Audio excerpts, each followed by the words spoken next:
Here's everything you need to know to compete at a high level in PvP. What's going on, guys? Playbox here, and in this one we are going to be compiling a full list of everything you need to hop straight into PvP and start dominating. In this guide, we're going to include every tips, tricks, techniques used in high-ranking PvP, ranging from sidesteps to drop combos to blast armor cancel. This will be your one-stop shop for everything you need, so without further ado, let's hop straight into it.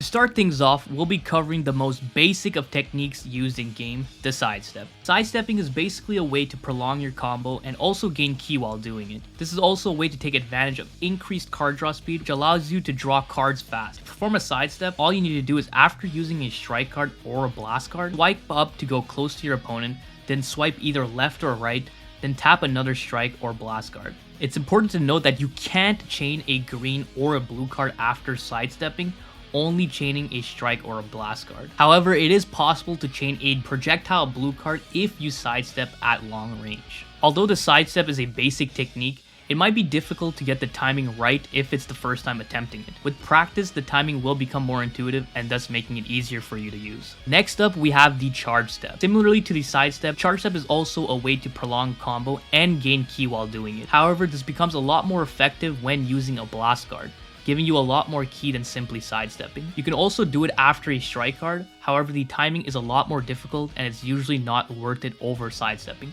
but it is strongly recommended after a blast card. To perform it, you must first use a blast card at close range. After using the blast card, swipe up immediately, charge for 1 second, then use your next card. It's important to note that you simply need to input the commands, which is blast card, swipe up, charge, and then next card in that order, and your character will perform these actions in that order. I suggest practicing on bots to really get a feel for the timing, and similarly to the sidestep, once you get the timing down right, it will become a lot more intuitive. Next on the list is stop time events. Stop time events are specific actions you can perform that will stop the in-game timer count after performing said action. These actions include power-up green cards and main abilities. The reason why these are so useful is because when you stop time with these actions, you have the ability to see what your opponent is doing in the frame that is stopped. For example, if you pop your main ability and you see an exclamation mark, you know that your opponent is going for an attack. With this information, you can plan your next attack accordingly with the options you have available. Stopping time is a very powerful aspect of the game, so make sure you use them effectively. Next up is ki cancel. Ki canceling is a very simple technique. To perform this, all you have to do is swipe up after a blast attack. Time this is useful is when your opponent vanishes your blast attack. Since you're swiping up after your opponent vanishes your blast,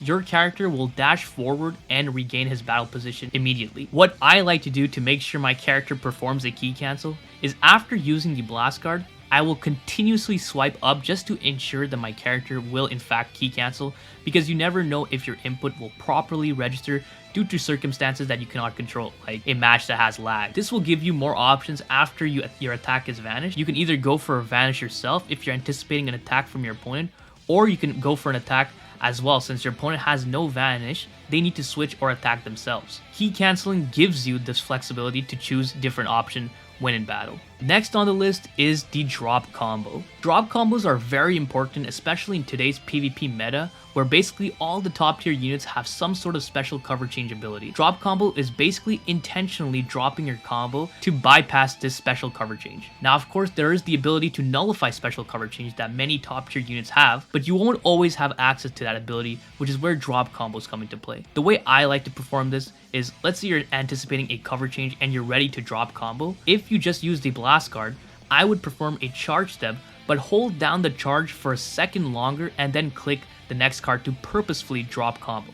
If it's a strike card, then I would sidestep and wait an additional second before clicking my next card, which would again drop my combo. There are many ways to perform a drop combo, but those two ways I found to be the most effective. For this next one, we'll be tackling two techniques since they're related to one another. The first one is the double vanish, which is simply a way of being able to utilize the vanish of two of your characters in quick succession. This is basically used after you use the initial vanish of your first character. If you vanish and are anticipating your opponent to go in for another attack, what you would want to do is switch characters and vanish again. And at that point, it's just a game of patience and see if you can capitalize on your opponent going for a sidestep or whatever the case may be. In addition, since double vanishes are pretty common in PvP, What you can do to counteract this is the second tip I was going to talk about, and is by waiting and anticipating the double vanish. The opponent would be in the middle of a sidestep, thinking you were going to attack, which would leave them wide open for an attack for you to gain priority. This all comes down to studying your opponent's playstyle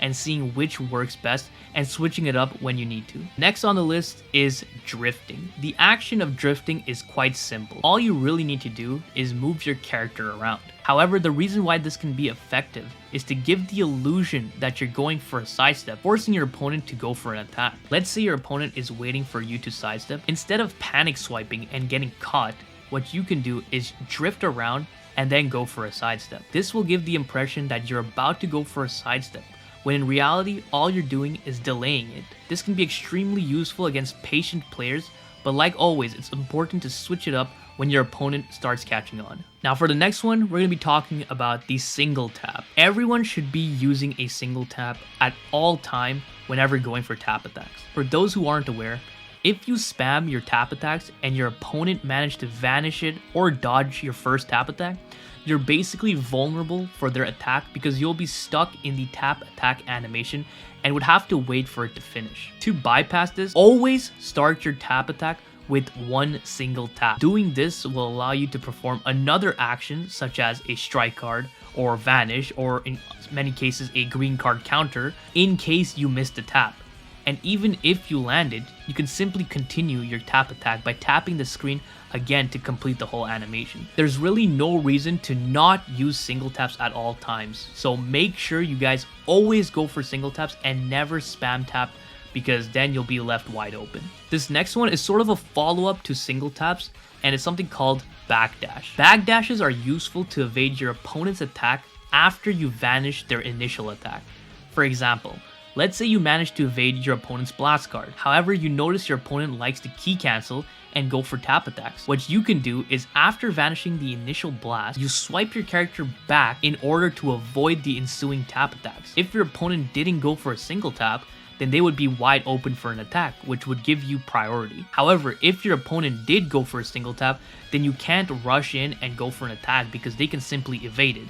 So it's always important to make sure you guys are looking at what your opponent's character is doing, so then you can plan your next move accordingly. For this next one, we're going to be talking about matching your opponent's blast cards. The reason why matching your opponent's blast card can be useful is, for one, it saves your vanish so that you can use it for another instance. Also, in many cases, it can force your opponent to use their vanish, because in many cases, after your opponent uses the blast card, they're most likely swiping up to key cancel, and they might anticipate an attack, so they will also sidestep, which would result in a vanish. In those cases, you can maybe try to gain priority or vanish an attack they might go for. The timing is pretty important, since you need to click your blast at the same time or slightly after your opponent uses their blast. Like many of these techniques, it's recommended to test them out on bots so that you can get a real feel for the timing before entering into PvP. Next up, we have the Blast Armor Cancel. An effective way of utilizing Blast Armor is by using a Blast Armor Cancel. The way to perform a Blast Armor Cancel is by first waiting for your opponent to use a blast card, then using your strike card that has Blast Armor on it, pierce through the blast. It's important to note that this only works with strike cards that have Blast Armor on them, and not any green card or blue card or ultimate card. The reason is because as you're piercing through the blast, you would want to swipe to the side, essentially canceling your strike card at mid-range. What happens in many cases is that your opponent sees you coming straight through the blast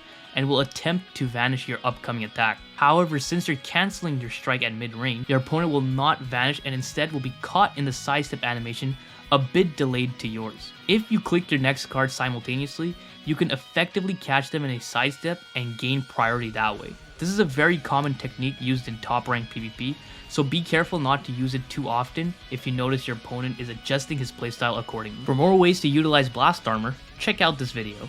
Next one on the list, we have fake floating. The action of fake floating is a simple action, however it can prove to be useful in some cases. Basically what you want to do is slightly tilt your character forward without actually moving your character. The reason why this is useful is because that tilting action of your character gives the impression that you might go for a strike card. This is especially effective at mid-range, since any slight reaction can cause your opponent to do something. In many cases, your opponent might actually go for a strike card, giving you the chance to vanish and gain priority that way. I found myself using this a lot recently and having a lot of success in baiting a strike card from my opponent, which I can then perfect vanish into a priority gaining combo. So this technique, although is simple, can prove to be effective. Now earlier in the video we've talked about sidesteps, but for this one we're going to be talking about Sidestep Cancel. Now you might think this is impossible, but it's actually possible, but not the way you're thinking. Sidestep Cancel is basically stopping the sidestep midway through its animation before it completes the full action. Also, this only works when your opponent stops time through a green card or a main ability. If your opponent manages to stop time and catches you at the beginning of your sidestep animation, what you would want to do is hold down on charge and swipe again, all at the same time while time is still stopped. What this does is cue those actions for it to be played simultaneously once the time resumes. It's a pretty specific scenario and the timing has to be just right, but it can prove to be quite useful in those cases and might even allow you to gain priority by starting a fresh combo. Next on the list we have the quick sidestep. Unlike the regular sidestep, which is used to gain ki and prolong combos, the quick sidestep is a way to take advantage of people that like to go for double vanishes. Now we already discussed previously what the double vanish is. So to perform the quick sidestep, all you need to do is after using a blast card and ki canceling, you want to perform a sidestep the second your character regains his battle position. If your opponent does in fact go for a double vanish, then what happens is your opponent will go for a sidestep with a 1 second delay after yours. This 1 second delay gives you enough time to capitalize on your opponent's sidestep and go for an attack to gain priority. You can also perform this after going for a tackle, but it seems to be the most effective after using a blast card, especially at long range. This is a very common technique used in high ranking PvP, so having knowledge about it can be really important. The next 2 points aren't techniques, but tips that I believe are fundamental to the game and are important aspects of improving your PvP gameplay. The first of the 2 is having knowledge of a unit's kit. Of course, mainly knowing top tier units kit because those are the units that you will most often encounter in PvP. Having full knowledge of your unit's kit will give you better insight on what your options are when in a match. For example, knowing Ultra Gogeta Blue nullifies Endurance and restores Vanish on Rising Rush can be something to keep in mind, and sometimes your opponent might not remember small things like that, which you can take advantage of. This also applies to knowing about your opponent's unit,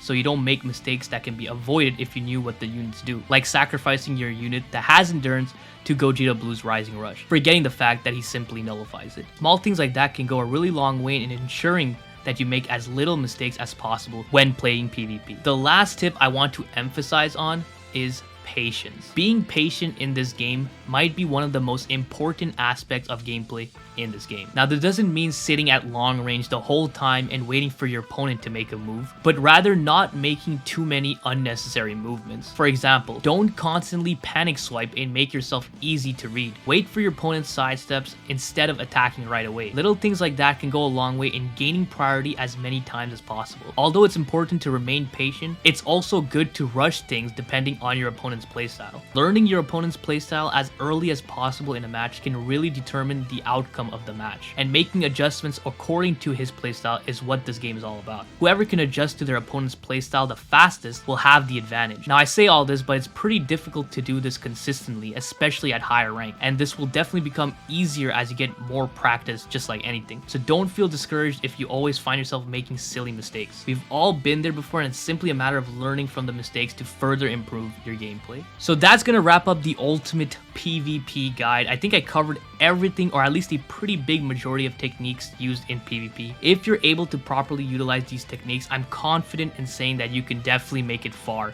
in PvP. As you continue to play, you'll find which techniques work the best for you, and this will lead you to develop the playstyle best suited for yourself. Anyway, that's gonna be it for this one, so hope you found this video helpful. If you did, please leave a like and don't forget to subscribe, because it's so important, so don't forget.